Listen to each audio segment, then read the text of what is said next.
गणेश चतुर्थी व्रत कथा। एक समय की बात है, विष्णु भगवान का विवाह लक्ष्मी जी के साथ निश्चित हो गया। विवाह की तैयारी होने लगी। सभी देवताओं को निमंत्रण भेजे, परंतु गणेश जी को निमंत्रण नहीं दिया। कारण जो भी रहा हो, अब भगवान विष्णु की बारात जाने का समय आ गया। सभी देवता अपनी पत्नियों के साथ विवाह समारोह में आए। उन सब ने देखा कि गणेश जी कहीं दिखाई नहीं दे रहे। तब वे आपस में चर्चा करने लगे कि क्या गणेश जी को न्योता नहीं मिला या स्वयं गणेश जी नहीं आए। सभी को इस बात पर आश्चर्य होने लगा। तब सबने विचार किया कि विष्णु भगवान से इसका कारण पूछा जाए। विष्णु भगवान से पूछने पर उन्होंने कहा कि हमने गणेश जी के पिता भोलेनाथ महादेव को न्योता भेजा है। यदि गणेश जी अपने पिताजी के साथ आना चाहे तो आ जाते, अलग से न्योता देने की कोई आवश्यकता भी नहीं थी। दूसरी बात यह है कि उनको 1.25 मन मूंग, 1.25 मन चावल, 1.25 मन घी, 1.25 मन लड्डू का भोजन दिन भर में चाहिए। तो यदि गणेश जी नहीं आएंगे तो भी कोई बात नहीं, दूसरों के घर जाकर इतना सारा खाना पीना भी अच्छा नहीं लगता। इतनी वार्ता कर ही रहे थे कि किसी एक ने सुझाव दिया, यदि गणेश जी आप भी जाए तो उनको द्वारपाल बना के बिठा देंगे कि आप घर की याद रखना। आप तो चूहे पर बैठकर धीरे धीरे चलोगे तो बारात से बहुत पीछे रह जाओगे। यह सुझाव भी सबको पसंद आया, तो विष्णु भगवान ने भी अपनी सहमति दे दी। होना क्या था, इतने में ही गणेश जी वहां आ पहुंचे और उन्हें समझा बुझाकर घर की रखवाली करने के लिए बिठा दिया। बारात चल दी। तब नारद जी ने देखा कि गणेश जी तो दरवाजे पर ही बैठे हैं, तो वे गणेश जी के पास गए और रुकने का कारण पूछा।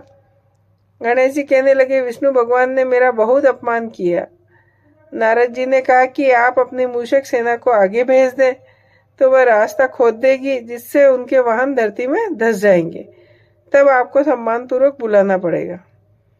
अब तो गणेश जी ने अपनी मूषक सेना जल्दी से आगे भेज दी और सेना ने जमीन पोली कर दी। जब बारात वहां से निकली तो रथों के पहिए धरती में धंस गए। लाख कोशिश करे परंतु पहिए नहीं निकले। सभी ने अपने अपने उपाय किए परंतु पहिए तो निकले ही नहीं, बल्कि जगह जगह से टूट और गए। किसी को समझ में नहीं आ रहा था कि अब क्या किया जाए। तब नारद जी ने कहा, आप लोगों ने गणेश जी का अपमान करके अच्छा नहीं किया।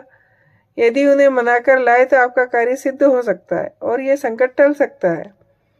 शंकर भगवान ने अपने दूत नंदी को भेजा और वे गणेश जी को लेकर आए। गणेश जी का आदर सम्मान के साथ पूजन किया। तब कहीं रथ के पहिए निकले। रथ के पहिए निकल तो गए परंतु वे टूट फूट गए। अब उन्हें सुधारे कौन। पास के खेत में खाती काम कर रहा था, उसे बुलाया।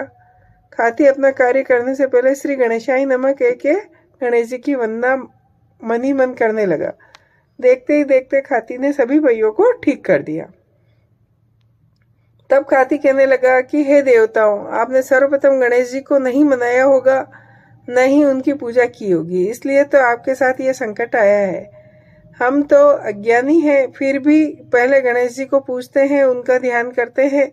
आप लोग तो देवता गण हैं, फिर आप गणेश जी को कैसे भूल गए। अब आप लोग भगवान श्री गणेश जी की जय बोलकर जाएं तो आपके सब काम बन जाएंगे और कोई संकट भी नहीं आएगा।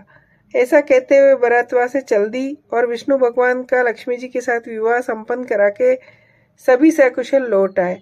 हे गणेश महाराज, आपने विष्णु जी को जैसे कार्य सारियो ऐसा कार्य सबका सिद्ध कर जो। बोलो गजानन भगवान की जय। जय हो।